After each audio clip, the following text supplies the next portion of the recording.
بسم اللہ الرحمن الرحیم۔ السلام علیکم۔ ڈیروں دعاؤں کے ساتھ اور ماہنما ابکری جولائی شمارے کے ساتھ حاضر خدمت ہیں۔ سفید کاغذ پر لکھ کر بازو پر باندھ لیں مراد پوری۔ قارئین کے لیے مجرب وظائف اور عملیات لکھ رہا ہوں جو کہ میرے آزمودہ ہیں۔ میں گزشتہ 10 سال سے ابکری کا قاری ہوں، مگر پہلی دفعہ لکھنے کی سعادت حاصل کر رہا ہوں۔ یہ وظائف کئی نسلوں اور بزرگوں سے ہمارے خاندان میں چلے آ رہے ہیں، جس نے بھی خلوص نیت سے وظائف کے انہیں فائدہ ہوا ہے۔ اپنا یقین کامل بنا کر یہ عمل کریں، انشاءاللہ فائدہ ہوگا۔ حسب منشا شادی۔ اگر کوئی چاہے کہ اس کے حسب منشا جگہ پر رشتہ ہو جائے، شادی کا پیغام آئے، تو وہ ہر نماز کے بعد 40 مرتبہ یہ آیات پڑھے۔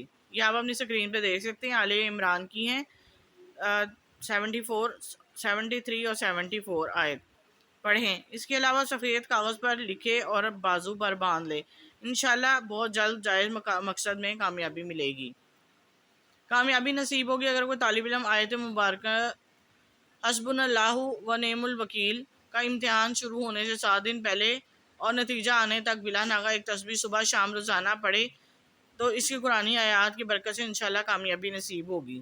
اس کے علاوہ جو شخص یہ چاہے کہ اللہ تعالیٰ اس کے کاموں میں مدد کرے، وہ شر و برائی سے بچا رہے اور بندوں کے دل میں اس کی محبت ڈالے، تو اس کو چاہیے کہ رات دن بھی یہی آیت مبارکہ 450 یعنی 450 دفعہ پڑھا کرے۔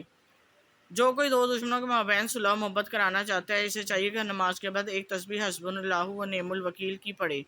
اس دوران اپنے مقصد کا سخت تصور رکھیں، انشاءاللہ بہت جلد مقصد میں کامیابی ہوگی۔ کام پورا ہونے تک یہ عمل جاری رکھیں۔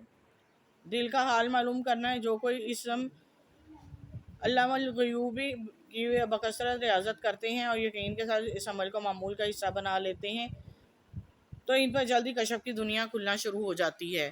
گمشدہ مال کی تلاش۔ اگر کوئی چیز گم ہو گئی ہو یا مال ضائع ہو گیا تو بکثرت انا للہ و انا الیہ راجعون کا ورد کریں، انشاءاللہ بہت جلد گمشدہ چیز واپس مل جائے گی۔ اگر کوئی نقصان ہو گیا ہو تو جلد اس کی تلافی بھی ہو جائے گی انشاءاللہ۔ غیبی مدد کے حصول کے لیے جو کوئی جمعے کی نماز کے وقت جب امام منبر پر خطبہ دینے کے درمیان کچھ پل کے لیے بیٹھتا ہے تو اس وقت یہ کلمات حسبنا اللہ و نعم الوکیل یا وارث یا نصیر کا چند بار ورد کرتے ہوئے اس عمل کی برکت سے وہ شخص دشمنوں کے شر سے محفوظ رہے گا، دکھ درد دور ہوں گے، خوشیاں حاصل ہوں گی۔ اس کے علاوہ اگر وہ روزانہ اسی کی آیات ایک تسبیح روزانہ پڑھ لے تو تمام مصیبتوں اور مشکلات سے نجات ملے گی، مسائل غیبی طور پر حل ہوں گے۔ نیکسٹ ہے ایک جوان کی توبہ کا سچا اور حیرت انگیز واقعہ۔ ایک نیک شخص کے گھر کی دیوار کے اچانک گر گئی، انہیں بڑی پریشانی لاحق ہوئی کہ اسے دوبارہ بنوانے کے لیے مزدور کی تلاش میں گھر سے نکلا۔ چوراہے پہ جا پہنچا، وہاں اس نے مختلف مزدوروں کو دیکھا جو کام کے انتظار میں بیٹھے تھے۔ ان میں سے ایک نوجوان بھی تھا جو سب سے الگ تھلگ کھڑا تھا، اس کے ہاتھ میں تھیلا تھا، دوسرے ہاتھ میں تیشہ تھا۔ وہ نیک شخص دیوار کی دوبارہ تعمیر کروانے کے لیے نوجوان کے پاس گیا اور اسے ساتھ لے کر گھر آ گیا، مزدوروں کو کام کی ترتیب بتائی اور پھر کسی کام سے باہر چلا گیا۔ جب شام کے وقت واپس آیا تو دیکھا اس نے عام مزدوروں سے دگنا کام کیا تھا۔ اس نے بخوشی اجرت ادا کی، جس کے بعد مزدور چلا گیا۔ دوسرے دن وہ دوبارہ اس نوجوان کی تلاش میں نکلا مگر اسے وہ نظر نہ آیا۔ انہیں دوسرے مزدوروں سے اس کے بارے میں دریافت کیا، انہوں نے بتایا کہ نوجوان ہفتے میں صرف ایک دن مزدوری کرتا ہے۔ اس شخص کو احساس ہوا کہ وہ عام مزدور نہیں بلکہ کوئی بڑا آدمی ہے۔ اس شخص نے نوجوان کا پتہ معلوم کیا، اس جگہ پہنچا تو دیکھا نوجوان زمین پر لیٹا ہوا تھا، اسے سخت بخار تھا۔ اس شخص نے نوجوان سے کہا، میرے بھائی تو یہاں اجنبی ہے، تنہا ہے، پھر بیمار بھی ہے، اگر پسند کرو تو میرے ساتھ میرے گھر چلو، مجھے اپنی خدمت کا موقع دو۔ اس نے انکار کر دیا لیکن مسلسل اصرار پر مان گیا، لیکن ایک شرط رکھی، وہ کھانے کے لیے کوئی بھی چیز پیش نہ کرے گا۔ نوجوان نے شرط منظور کر لی اور اسے اپنے گھر لے گیا، جہاں وہ 3 دن قیام پذیر رہا، لیکن اس نے نہ تو کسی چیز کا مطالبہ کیا اور نہ ہی کوئی چیز لے کر کھائی۔ چوتھے روز اس کی بخار میں شدت آ گئی تو نوجوان نے اس شخص کو اپنے پاس بلایا اور کہنے لگا، میرے بھائی لگتا ہے اب میرا آخری وقت قریب ہے، لہٰذا جب میں مر جاؤں تو میری اس وصیت پر عمل کرنا کہ جب میری روح جسم سے نکل جائے اور میرے گلے میں رسی ڈالنا، گھسیٹتے ہوئے باہر لے جانا اور اپنے گھر کے ارد گرد چکر لگوانا، یہ صدا دینا کہ لوگوں دیکھ لو، اپنے رب تعالیٰ کی نافرمانی کرنے والوں کا یہ حشر ہوتا ہے، شاید اس طرح میرا رب عز و اجل مجھے معاف کر دے۔ جب تم مجھے غسل دے چکو تو مجھے انہی کپڑوں میں دفن کر دینا، پھر بغداد میں خلیفہ ہارون رشید کے پاس جانا اور یہ قرآن مجید اور انگوٹھی انہیں دینا، میرا یہ پیغام بھی دینا کہ اللہ عز و جل سے ڈرو، کہیں ایسا نہ ہو کہ غفلت اور نشے کی حالت میں موت آ جائے اور بعد میں پچھتانا پڑے، لیکن پھر اسے کچھ حاصل نہ ہوگا۔ وہ نوجوان یہ وصیت کرنے کے بعد انتقال کر گیا۔ وہ شخص اس کی موت کے بعد کافی دیر آنسو بہاتا رہا اور غمزدہ رہا۔ پھر نہ چاہتے ہوئے بھی اس کی وصیت پوری کرنے کے لیے ایک رسی لی، اسے گدر میں ڈالنے کا قصد کیا تو ایک کمرے کے کونے سے ندا آئی کہ اس کے گلے میں رسی مت ڈالنا۔ کیا اللہ عز و جل کے اولیاء سے ایسا سلوک کیا جاتا ہے؟ یہ بات سن کے اس کے بدن پر کپکپی طاری ہو گئی۔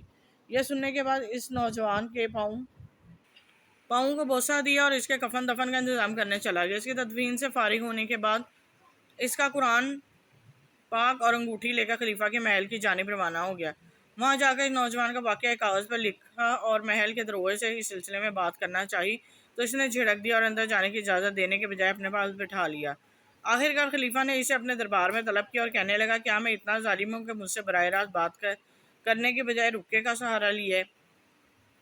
خلیفہ نے اس پیغام کے بارے میں دریافت کیا۔ اس شخص نے نوجوان کی وصیت کے مطابق قرآن مجید اور انگوٹھی نکال کر خلیفہ کے سامنے رکھ دی۔ خلیفہ نے ان چیزوں کو دیکھتے ہی کہا، یہ چیزیں تجھے کس نے دی ہیں؟ میں نے عرض کیا، ایک گارا بنانے والے مزدور۔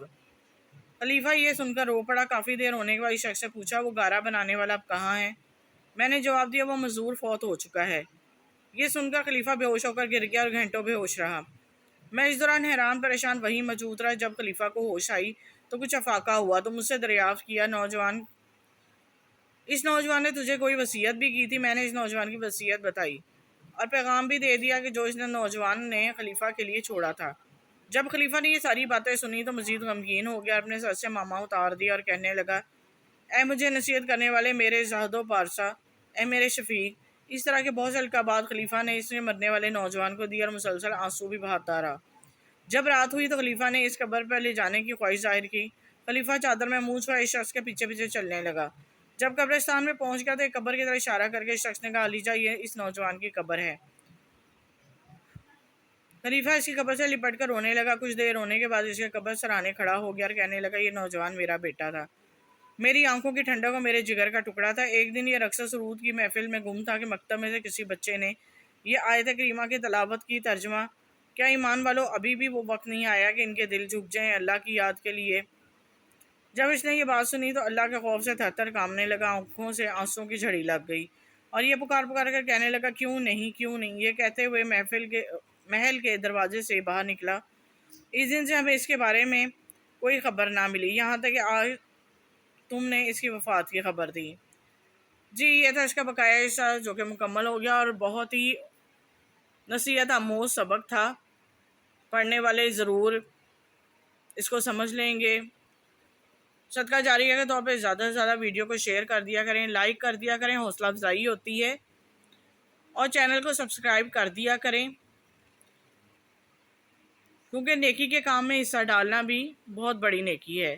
اور ابکری والوں کا ساتھ دیں۔ اب تک کے لیے اجازت دیں۔ اللہ حافظ۔